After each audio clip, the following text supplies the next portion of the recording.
In the quiet shadows of history's grand narrative, few stories linger with as much silent menace as the final hours of Napoleon Bonaparte. For centuries, the world has remembered him as a genius, an architect of empires, a master strategist whose name still echoes through the halls of power and warfare. Yet beneath the laurels and triumphs lies a hidden darkness, a shadowed secret that threatens to tarnish his legendary image. It is a tale fraught with suspicion, mystery, and unsettling truths, one that suggests Napoleon's death was far from the natural, peaceful demise that official histories have long proclaimed. Imagine for a moment the isolated island of St. Helena, a bleak, windswept outpost in the South Atlantic, serving as the final prison for the once mighty emperor. Removed from the world, cut off from friends, family, and the affairs of state, Napoleon's last days were consumed not by the grandeur of empire, but by suffering, dread, and whispers of betrayal. His body, once vibrant with vitality, now racked with pain, became a battleground for unseen forces. What if his suffering was not merely from a terminal illness, but something more sinister, something deliberately inflicted? In this eerie landscape, draped in the silence of exile, history's curtain falls on a man haunted by his own ghosts.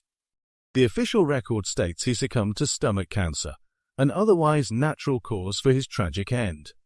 Yet the circumstances surrounding his illness evoke a feeling of unease. Why did Napoleon's symptoms escalate so rapidly? Why did he vomit blood in his final days? And most perplexingly, why do some of the earliest autopsy reports and subsequent scientific analyses hint at something more troubling, arsenic?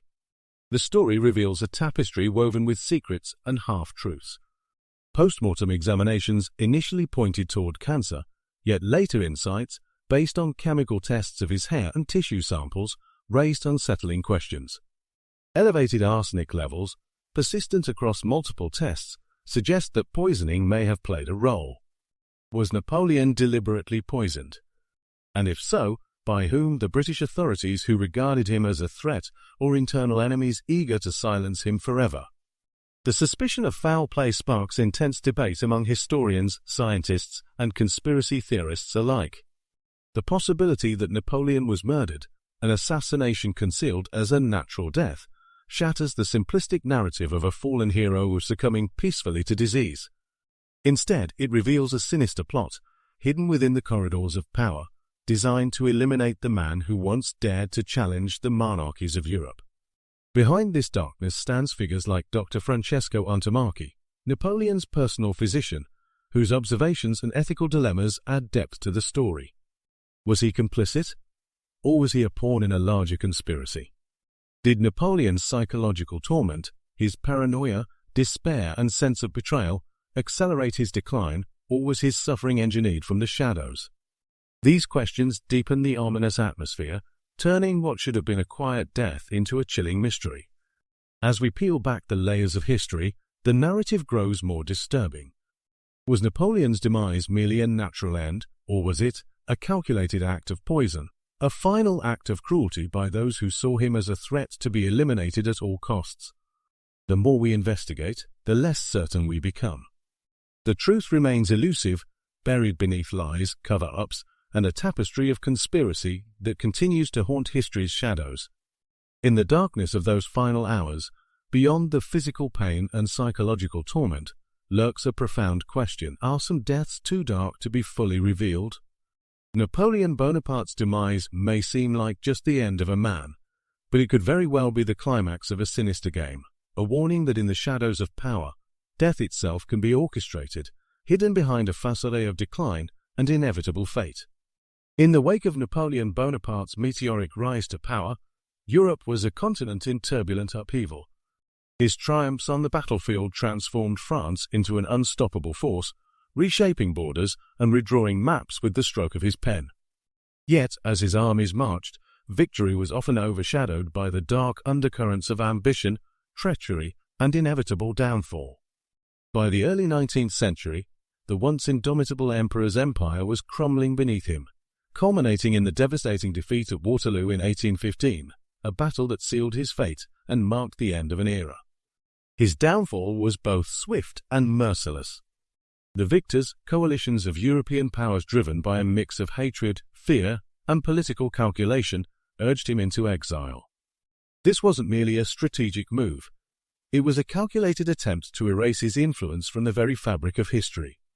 Napoleon was sentenced to live out his days far from the continent he had once dominated, exiled to a remote island in the South Atlantic, St. Helena, a place as bleak as it was purposefully chosen for its utter isolation. St. Helena was an unforgiving environment.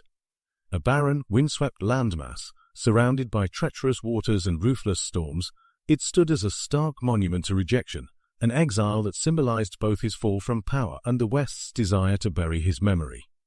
Nature itself seemed to conspire to keep him in check, with rugged cliffs, relentless gales, and an oppressive sense of desolation that permeated every aspect of life on the island. Unlike the bustling capitals of Europe, where he once commanded armies and swayed nations, here Napoleon was imprisoned within a shell of barbed wire, decreed to ponder his legacy in silence and obscurity. This setting was more than physical. It was psychological. The exile was designed as a final punishment, removing him from his homeland, stripping him of influence, and embedding him into the shadows of history. Yet beneath the surface of this remote prison lay a looming question. What secrets were hidden in this secluded exile? Did the quiet, isolated days serve only as a cover for darker, more sinister purposes? As the world moved on, the landscape of St. Helena persisted as a haunting reminder of fallen grandeur, an estate of decay, where the ghost of empire lingered amidst the winds and rusting relics. The atmosphere on St. Helena was thick with ominous silence, punctuated only by the occasional cries of seabirds or the distant thunder of Atlantic storms. The island's bleak geography reflected the despair that gnawed at Napoleon's mind, the loss of power, the shattered dreams of an empire that once stretched across Europe's heartlands.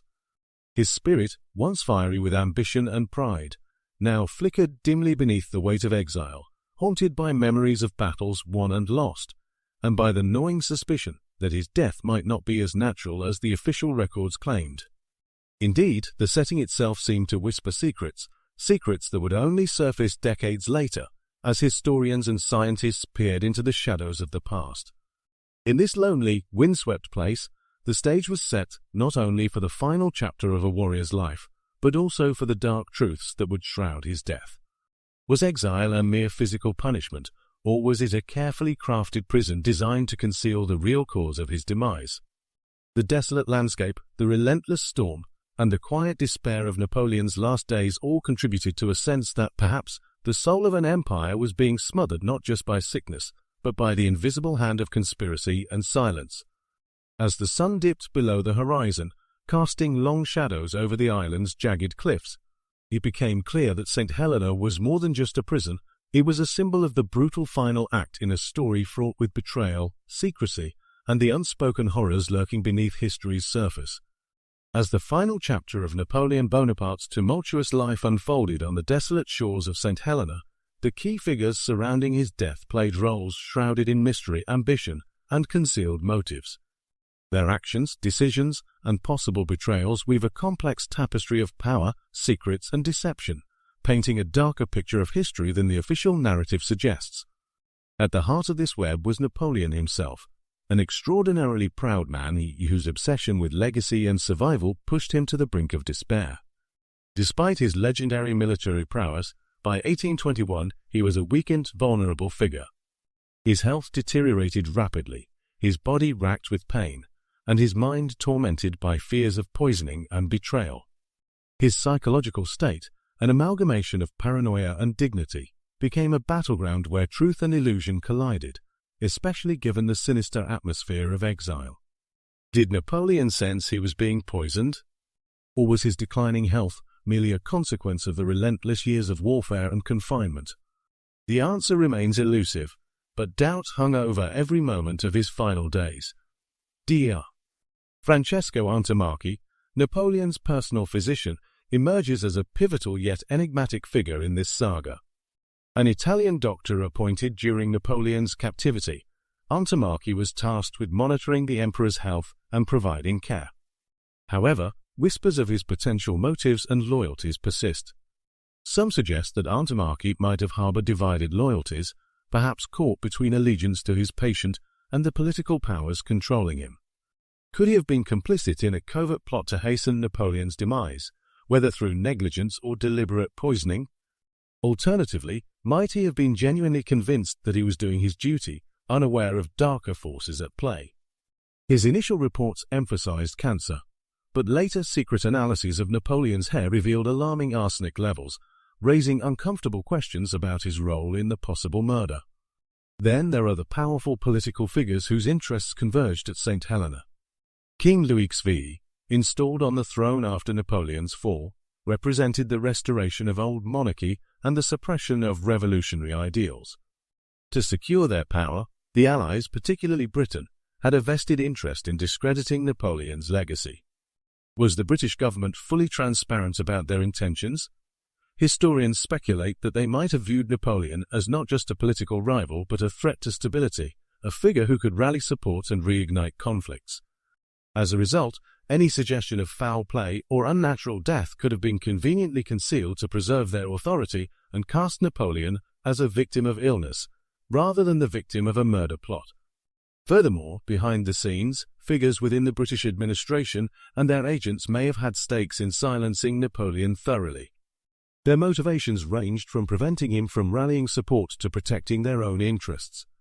Some accounts hint at secret correspondences and covert operations designed to monitor or induce his deterioration. The possibility that Napoleon was covertly poisoned, either deliberately by hostile agents or as part of an experimental protocol, has haunted historians and chemists alike for decades. The arsenic found in his hair samples is a crucial clue. Arsenic was often used as a poison or in medical treatments, but its persistent, elevated presence raises suspicion of foul play. In this shadowy realm of political intrigue, characters such as Sir Hudson Lowe, the British governor of St. Helena, emerges as an intriguing, controversial figure. Known for his strict surveillance and alleged mistreatment of Napoleon, Lowe's role in possibly fostering an environment conducive to sabotage or neglect has been scrutinized. Some scholars posit that Lowe's intense supervision, coupled with reports of neglect, could have been a cover to hide the truth about the cause of Napoleon's declining health. Was he a mere bureaucrat executing orders, or did he have personal motives to see Napoleon's death accelerated? The layers of secrecy deepen as investigators dissect this complex character. Amidst all these figures, the tragic figure remains Napoleon himself, haunted by fading memories, suffering agony, and the whispers of betrayal that echoed behind his back. His final moments, soaked in pain and despair, serve as a stark reminder that even the most powerful can fall prey to unseen forces lurking in the shadows. The final days of Napoleon Bonaparte on St. Helena remain shrouded in a murky fog of suspicion, pain, and unanswered questions. As his health rapidly declined, what should have been a period of weakness and despair became an arena for darker, more sinister forces at play. Officially, Napoleon died of stomach cancer, a diagnosis accepted by most scholars for over a century. But beneath this seemingly straightforward explanation lies a complex web of mystery and innuendo that continues to haunt historians and conspiracy theorists alike. In his last months, Napoleon exhibited a series of disturbing symptoms that alarmed even his most dedicated physicians. He suffered from relentless abdominal pain, vomiting blood, and a marked weight loss that seemed to accelerate with each passing day. His once formidable presence was reduced to a frail, emaciated figure, trembling with weakness, yet haunted by a mind still sharp enough to grasp the gravity of his plight. These symptoms, while common in terminal stomach cancers, also bore striking resemblance to poisoning, particularly from arsenic, an element that at the time was accessible and easily administered in small doses without immediate detection. Dr. Francesco Antommarchi, Napoleon's personal physician, was witness to this deterioration. A man of science and duty, he documented the symptoms meticulously, yet he was also under the watchful eye of the British authorities who had taken control of Napoleon's imprisonment. With vivid detail, Antommarchi described the severe abdominal pain, the black vomit, and the patient's despair, attributes that could coincide with natural disease or foul play. The doctor's records remain a critical piece of historical evidence, but they also cast shadows of doubt because of the political tension permeating the island. Was Antommarchi truly an impartial observer, or was he complicit in a cover-up? The official verdict rested on the autopsy report, which concluded that Napoleon succumbed to stomach cancer. However, this explanation was not universally accepted. In subsequent decades, scientific analysis of hairs and tissue samples, some of which were preserved from Napoleon's exhumed remains, began to challenge the orthodox narrative. Tests revealed elevated levels of arsenic, a toxic substance known for its insidious use as a silent assassin. While arsenic was also present in common substances like apple seeds and certain medicines, the chronic exposure reflected in maintained elevated levels pointed to prolonged, covert poisoning rather than accidental ingestion. This discovery sparked a storm of speculation. Could Napoleon have been intentionally murdered to eliminate him as a political threat? Was this a clandestine act orchestrated by his enemies, perhaps even by the British authorities eager to silence their formidable prisoner? Or was it possible that internal rivals within Napoleon's own camp, jealous or resentful, played a role? The truth remains elusive, buried beneath layers of secrecy and official silence. The possibility that his death was a slow, calculated murder rather than a natural demise transformed the narrative into a dark conspiracy, hinting that the story of Napoleon's final days might be much more horrifying than history admits. Throughout this ordeal, Napoleon's psychological state was deteriorating alongside his physical health. Rumors suggested he had become paranoid, hopeless, and increasingly obsessed with his legacy, fearing that his enemies might complete their final act of betrayal even in death. His moments of lucidity were tinged with terror, visions of betrayal, whispers of conspiracy, and a profound sense that his end was being manipulated from behind the scenes. These fears, coupled with the physical torment he endured, painted a haunting portrait of a once invincible man brought low by forces beyond his comprehension.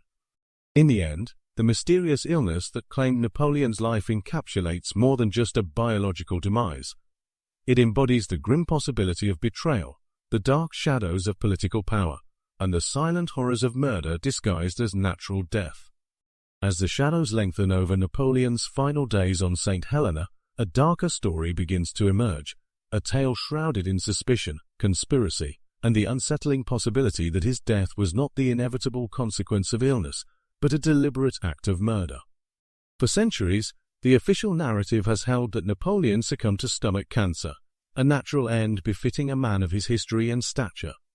But beneath this veneer of medical certainty lies a tapestry of evidence hinting at something far more sinister: poison. The seed of doubt was planted almost immediately after Napoleon's death.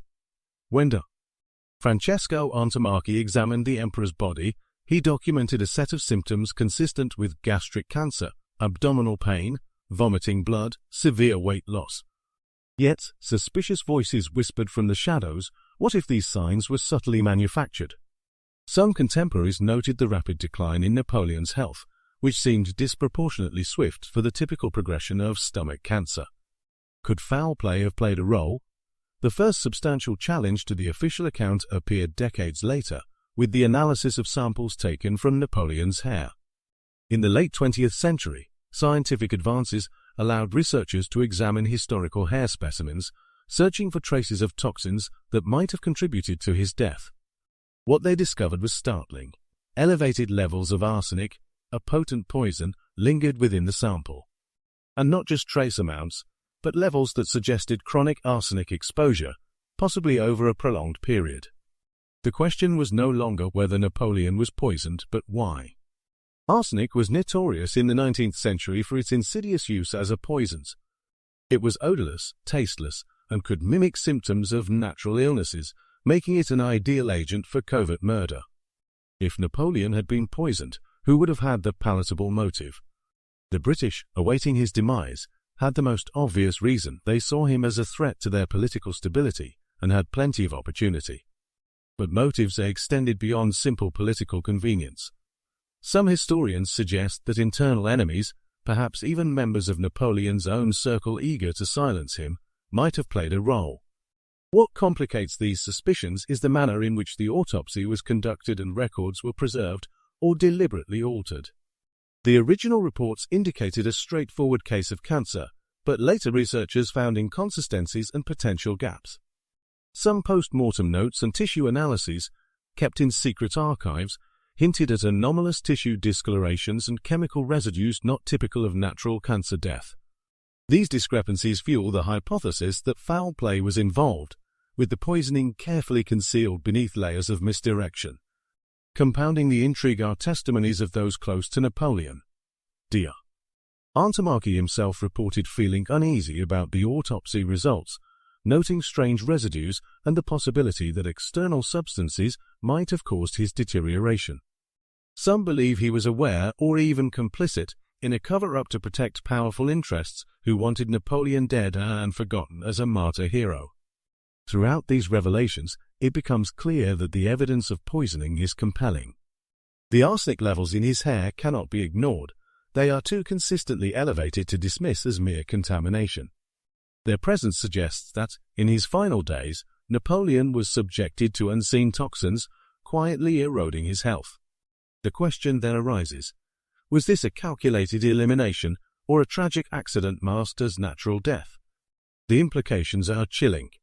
If Napoleon was murdered by poisoning with the intent to prevent his resurgence or to silence him forever, then his death was not the noble ending of a fallen hero, but the culmination of a clandestine act of brutality.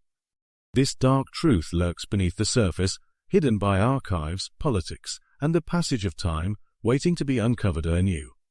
In the quiet aftermath of Napoleon Bonaparte's death on St. Helena, a veil of silence descended over his final moments, but beneath that stillness, secrets festered, secrets that would linger for generations.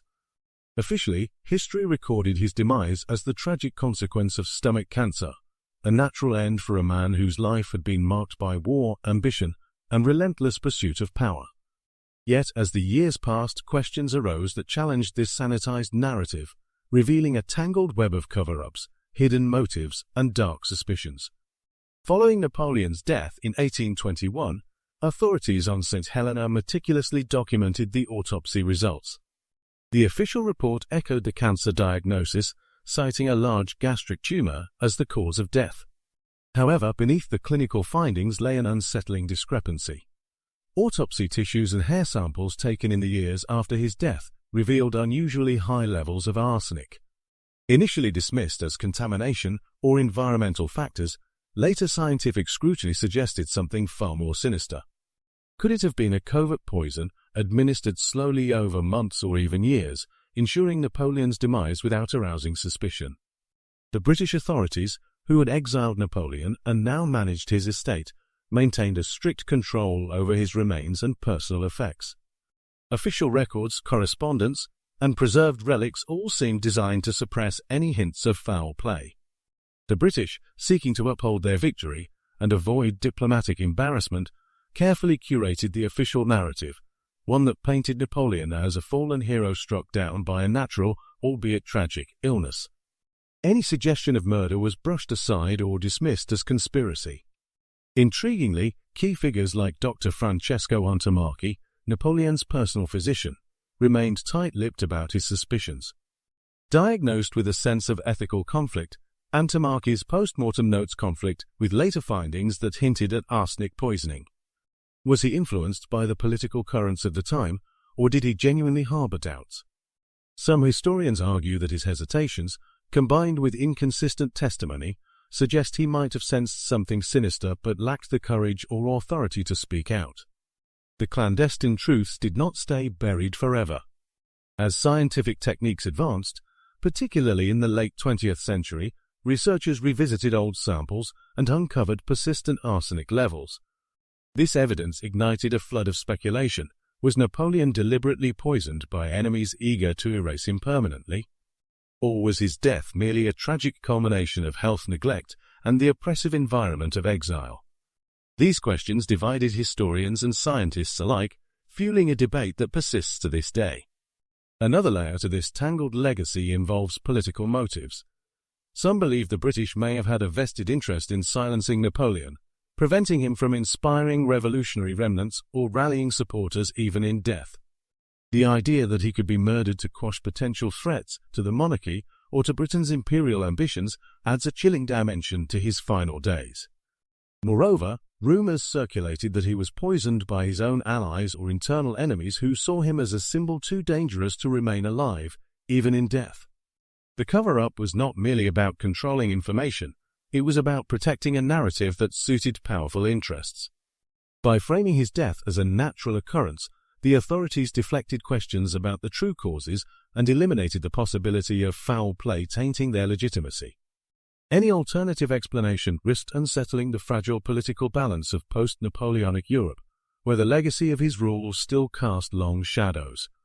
In the decades that followed, clandestine documents and unsealed archives revealed hints of a conspiracy that may have spanned governments and secret societies. Some suggest that certain individuals within the British establishment or neutral parties might have orchestrated Napoleon's silent demise, ensuring his influence faded into the shadows. The implications were profound. If true, one of history's greatest figures was not only defeated on the battlefield, but also betrayed in his final moments. Today, modern scientific methods continue to peel back the layers of history, offering tantalizing glimpses into the truth. Hair samples from Napoleon, preserved in archives, reveal arsenic levels far exceeding normal exposure, suggesting a deliberate infusion rather than accidental contamination. These findings, while not definitive on their own, have reignited debates about the nature of his death, turning the story from a mere tragedy into one of intrigue and conspiracy. In the end, the aftermath of Napoleon's death serves as a sobering reminder that history is often written by those in power, sometimes withholdings, distortions, or outright fabrications. The true story behind his demise remains elusive, shadowed by secrets that changed the course of history. Every revelation adds a layer to the dark mosaic of his final days, a testament to the human tendency to hide uncomfortable truths and manipulate narratives for personal or political gain. In recent decades, advances in scientific analysis have reignited the long-standing debate over Napoleon's true cause of death. For centuries, the official record held that he succumbed to stomach cancer, an explanation that seemed straightforward and, at the time, quite uncontroversial. However, with the development of modern forensic techniques, new evidence has surfaced, challenging that conclusion and suggesting a deeper, more sinister mystery. One of the most compelling breakthroughs came from the analysis of Napoleon's hair samples. After his death, some of his hair was preserved and stored in secret archives. Scientific testing in the late 20th and early 21st centuries revealed alarmingly high levels of arsenic, far above what would be expected from environmental exposure alone. Given arsenic's toxicity, researchers began to question whether this heavy metal was the cause of his deteriorating health, or if it was deliberately administered to poison him. The elevated levels raised suspicions that Napoleon might have been a victim of covert assassination. The debate intensified with these findings. Advocates of the poisoning theory point out that arsenic was notorious in the 19th century, not only as a poison but also as a common ingredient in cosmetics, medicines, and other household products. This makes tracing its origins complex. Could Napoleon have been intentionally poisoned, or was he exposed to arsenic through medicinal treatments? Certain historians argue that the medical practices of the time, which often involved arsenic-based remedies, could explain the elevated levels without necessarily implying foul play. Still, the consistency and persistence of arsenic in multiple tests suggest there might have been more at work behind the scenes. Further scientific studies have added layers to this ongoing debate. Tissue samples from Napoleon's autopsy, originally thought to confirm stomach cancer, have been re-examined with more refined techniques. Some specialists believe that the tissue's features align more with chronic arsenic poisoning than with cancer, or at least suggest that arsenic played a significant role in his decline. These revelations have fueled conspiracy theories. Was Napoleon deliberately poisoned by certain factions who saw him as a threat even in exile? Was it a personal vendetta or part of a larger political scheme aimed at silencing the once powerful emperor forever? Despite these compelling pieces of evidence, skepticism remains. Critics argue that arsenic was widespread and that contamination from environmental and medicinal sources could account for elevated levels. They emphasize the difficulty in definitively proving intent, whether it was murder or merely accidental poisoning, especially given the limitations of forensic techniques from the 19th century. Adding to the complexity is the question of motivation.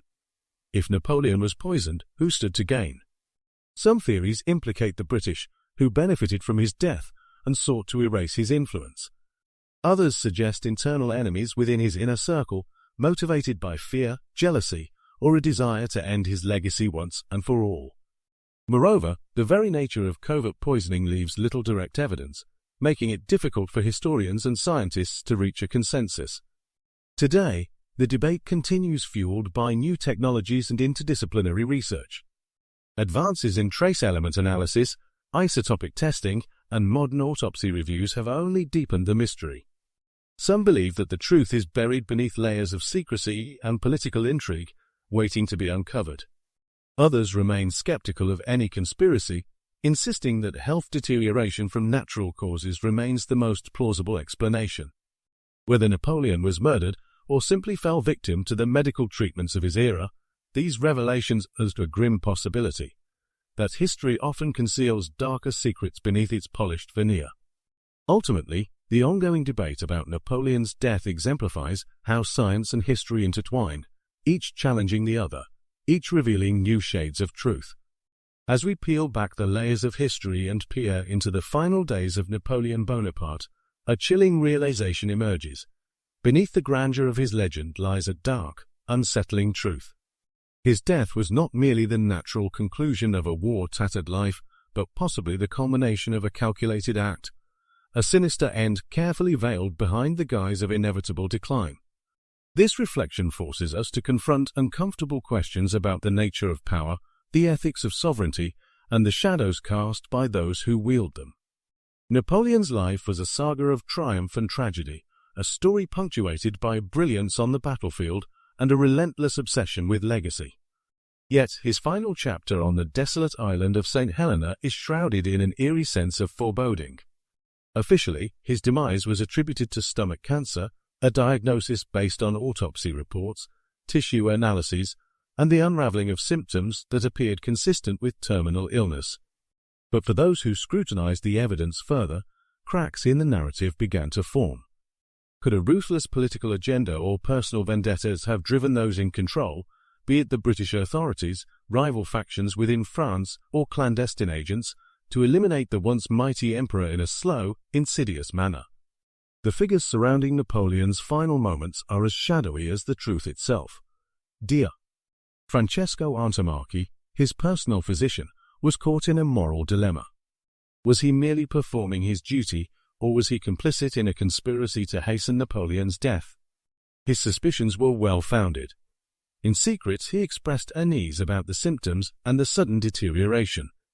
Yet, faced with authority and a fragile political climate, he may have been powerless or complicit in concealing the true cause. Beyond the biological mysteries and clinical puzzles lies a broader commentary on the nature of historical memory. Why would those in power prefer to endorse a narrative of natural death? Perhaps because an assassination, especially one cloaked in the guise of disease, would forever darken Napoleon's legacy, tarnishing his image as a military genius and revolutionary. Instead, his death became a somber, quiet ending, one that allowed the powers who controlled his fate to erase the inconvenient truth. This concealment underscores a recurring theme in history: the tendency to sanitize or lie about the darkest moments, especially when they threaten the established order. The truth about Napoleon's death remains elusive, lingering in archives, whispers, and unauthenticated samples. Modern science has helped reopen these closed chapters, revealing arsenic levels that suggest intervention, but definitive proof remains elusive. The debate continues: natural causes versus covert murder, or perhaps a blend of both. Yet, more haunting than the scientific debate is the metaphorical darkness that looms over his final days. Was Napoleon, a man who wielded immense power for years, ultimately brought low not just by his enemies but by the shadows cast by his own legacy? The irony is bitter. A figure who sought to dominate nations and reshape history was undone not just by armies or betrayals but by unseen forces, those who preferred a quieter, more palatable end. His death, shrouded in mystery and potential malevolence, reflects a broader truth about history itself. It is often easier to accept neat, tidy endings than to confront the gruesome, inconvenient realities lurking beneath. The darkness surrounding Napoleon's demise serves as a mirror for all suppressed truths, reminding us that some secrets are too troubling to face head-on. In the end, Napoleon's tragic end exemplifies how history can be a manipulated narrative, one that favors the victors, the empire builders, and those eager to hide inconvenient truths. His story warns us that behind the gilded veneer of legend, there may lie a shadowed core, one that questions whether justice was truly served or whether the darkness was simply concealed, waiting to be uncovered only decades later. As the shadows lengthen over the story of Napoleon's death, one truth becomes undeniably clear. The legacy he left behind is not just one of military genius and political upheaval, but also of mystery, secrets, and unanswered questions that continue to haunt historians and enthusiasts alike. Beneath the grandeur of his conquests and the echoes of his military strategies lies a darker, more sinister aspect, one that challenges our understanding of justice, power, and the lengths to which those in control are willing to go to protect their interests. Napoleon's death has long been shrouded in uncertainty, a fog of suspicion that refuses to lift entirely. Official reports declared that he succumbed to stomach cancer, an explanation that on the surface seems straightforward. Yet, the circumstances surrounding his health deterioration, his autopsy reports, and the subsequent scientific investigations tell a far more complex story. The presence of arsenic in samples of his hair, for instance, raises troubling questions about whether his demise was natural or the result of a clandestine murder.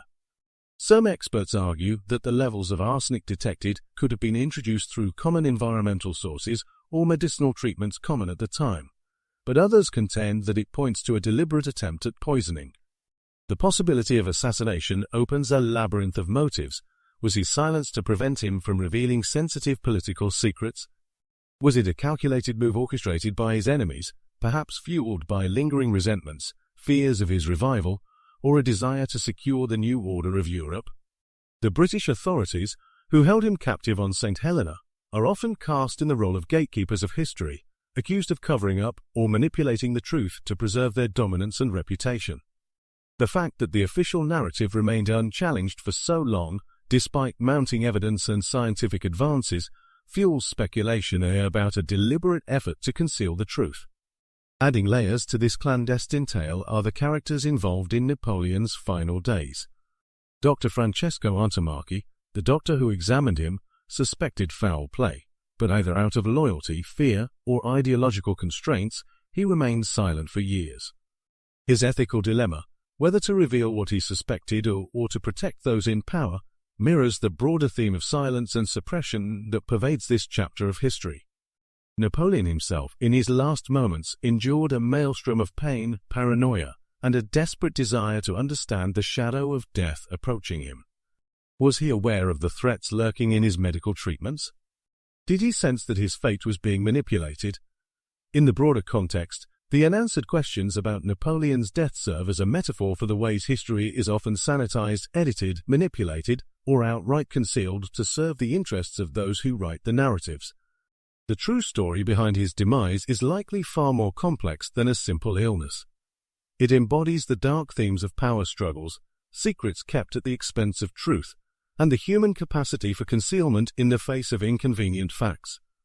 Today, modern forensic science continues to shed light on these mysteries. Advanced chemical testing of hair samples has revealed arsenic levels that cannot be ignored, fueling new debates about whether history's grandest conqueror was betrayed even in death.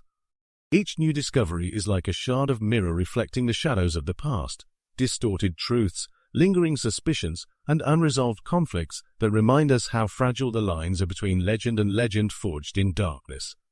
As we confront these unresolved mysteries, we are reminded that history often prefers to hide its darkest secrets, not just in the stories of kings and wars, but in the silent, hidden shadows of their endings.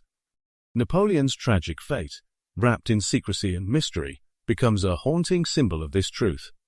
What other deaths, what other moments of power are veiled in darkness, waiting to be exposed? The shadows of Napoleon's secret end linger, an enduring reminder that some truths are too grim, too dark for the bright lights of history, forever buried beneath layers of silence and denial. Until those shadows are finally illuminated, his legacy remains a testament to the enduring mysteries of the past, secrets that refuse to stay dead, echoing in the dark corners of history's long, shadowed corridor.